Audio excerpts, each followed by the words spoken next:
acknowledge and thank Chairman Pat Roberts and Ranking Member Debbie Stabenow for their incredible hard work and commitment to drafting such a strong bipartisan farm bill.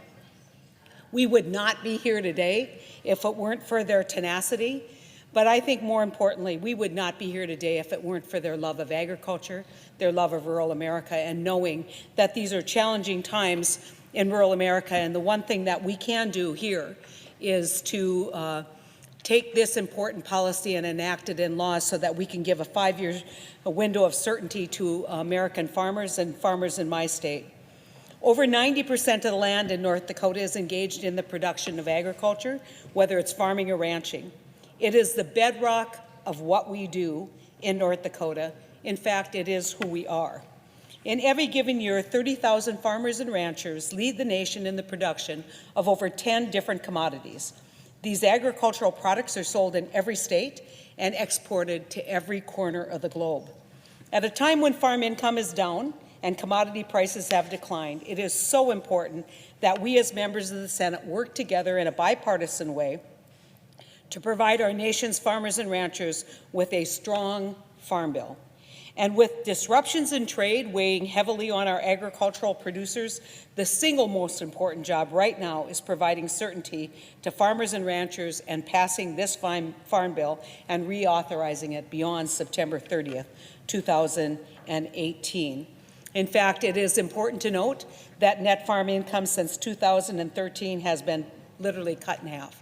And so when people say, why do we need a farm bill? Why should we care? I would suggest that if we want food security in this country, and if we want to make sure that we have farmers in this country, we need to care. And how many American families could really support or weather a 50% reduction in their income?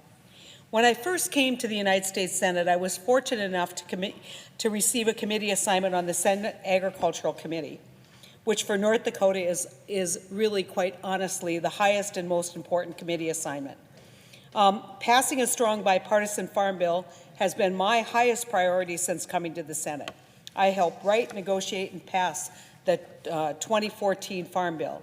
And ever since, as a member of the Ag Committee, I have been working with farmers and ranchers to make sure that the 2018 Farm Bill is as strong as possible for North Dakota. Since 2014, when the Farm Bill was signed into law, I have heard from countless farmers and ranchers about what programs work and what didn't work, and how we can build a stronger rural America. While the 2014 Farm Bill addressed a number of key priorities needed to ensure an effective safety net for farmers and ranchers, there were challenges with aspects of that law. Understanding these concerns, I am pleased members of the committee, past and the current administration, the chair and ranking member, have been willing partners in addressing these important challenges. In particular, I'm excited that this bipartisan farm bill includes language from our ARC improvement bill, which I introduced with Senator Ernst last October. It works to strengthen and improve the agricultural risk coverage county-level program. This language would direct the Farm Service Agency to use a more widely available data from the Risk Management Agency as their first choice in calculating yields, so that county-level data is more accurate and updated. Additionally, this language would calculate safety net payments so they reflect what is owed to producers in the physical county where their farms are located and not where their farmstead is. This bill succeeds in protecting and improving the safety net that allows farmers and ranchers to weather the most difficult times and thrive during favorable conditions. This bill extends and makes improvements to the commodity programs passed in the 2014 Farm Bill and maintains the farm safety net that is crop insurance. Now, I do want to give a shout out to my colleague, Senator Roberts, who every time there was testimony on the Farm Bill, he started with crop insurance, crop insurance, crop insurance. And that is a sentiment that is shared by almost every producer in my state. This bill, the 2014 bill, from those provisions passed in 2014, it extends the livestock disaster payment, which played an invaluable role in North Dakota last year as we experienced one of the worst droughts in our recent history. Additionally, this Farm Bill includes a number of provisions that work to improve access for beginning farmers and ranchers. Included in the bipartisan bill is part of a Next Generation in Agriculture Act, which I introduced with my colleague, Senator Collins. It provides baseline funding for beginning farmer and rancher development programs, and it would codify positions at the USDA to coordinate beginning farmer and rancher programs and provide youth organization outreach. The average age of farmers in our state and across the country is way too old.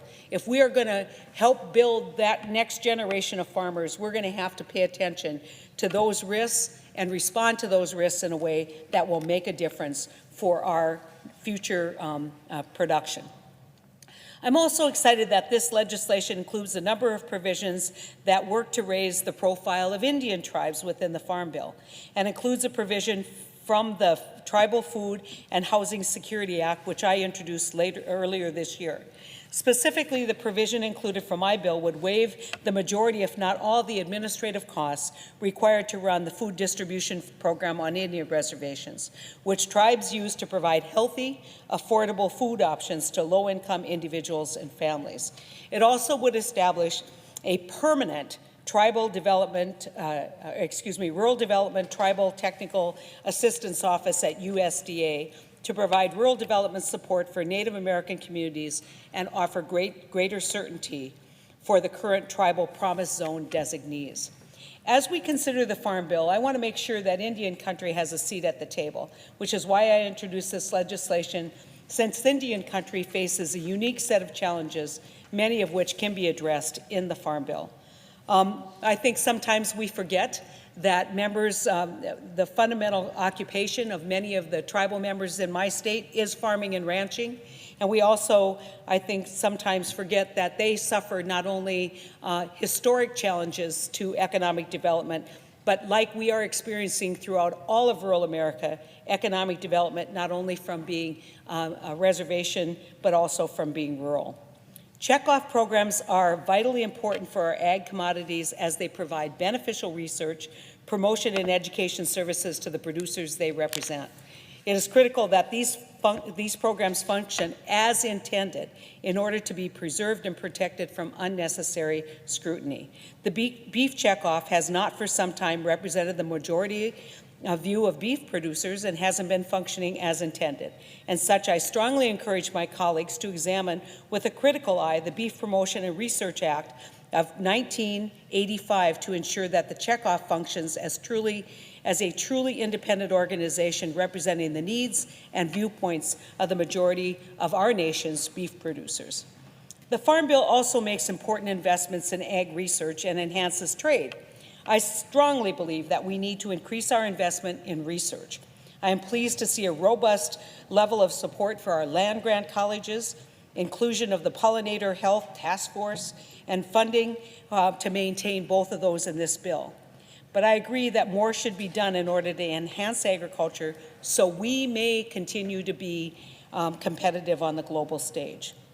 With that said, we also have to improve market access and develop new export opportunities for our agricultural products.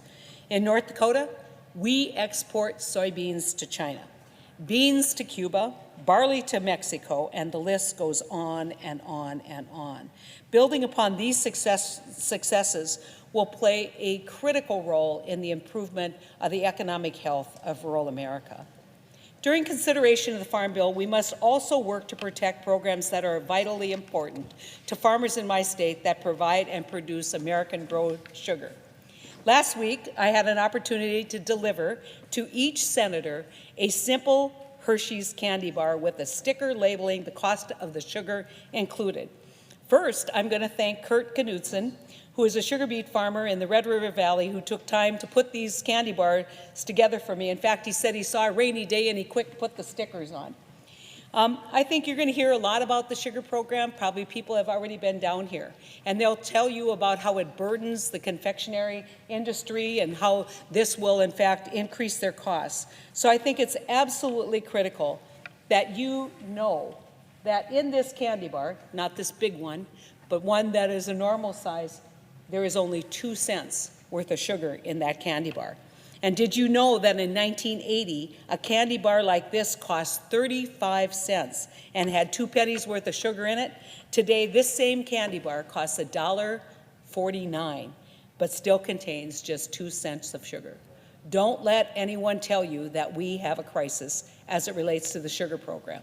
Guaranteeing a steady supply of sugar in this country is the beet farmers and the sugarcane farmers, and we know that we need to maintain that industry in our state. And I would encourage everyone to keep that in mind as they're being asked to roll back the sugar policy in the Farm Bill. Each year, our sugar industry employs nearly 142,000 Americans in 22 states and generates over $20 billion in economic activity. And the policy that makes it all possible, listen to this policy that makes it all possible is at a zero cost to taxpayers. Given the economic importance of this industry to our nation, it's critical that we maintain the sugar program to protect the many jobs in this industry and so that we can continue to enjoy American-grown sugar. The chairman and ranking member really deserve incredible praise for the work that they've done collaboratively, not just with members of our committee, but as you see in the back here, working with members that aren't on the Ag Committee to listen to their response. The Farm Bill works to improve programs this Farm Bill works to improve programs that were authorized in 2014 Farm Bill and provide much needed certainty to farmers and ranchers. I want to just ask that we have unanimous consent that Alexis Young, an intern in my office, be granted floor privileges for the duration of today's session in the Senate. Without objection. Thank you. I want to just make a general observation. All of us, when we go home, all of us are asked, why can't you get anything done? Why can't you work together to solve America's problems? I think it would be a wonderful way to exit for the 4th of July. I think it'd be a wonderful way to exit for the 4th of July if we were allowed an opportunity to say, on a bipartisan way, after a robust discussion about amendments, we passed a Farm Bill. I know that Madam President knows how important the Farm Bill is to her state of Mississippi. She comes with that as her top priority. Let's get this done. Let's work together. Let's try and overcome any hurdles that we have right now. And let's tell the American people that when it comes to producing their food and having them access their food, this food bill is possible in a time of great division in this country. And so with that, I am proud to have been a member of the Ag Committee. I'm proud to say I played a role in improving this Farm Bill. I look forward to not only passing it, but seeing what comes out of the Conference Committee. And with that, Madam President, I yield the floor.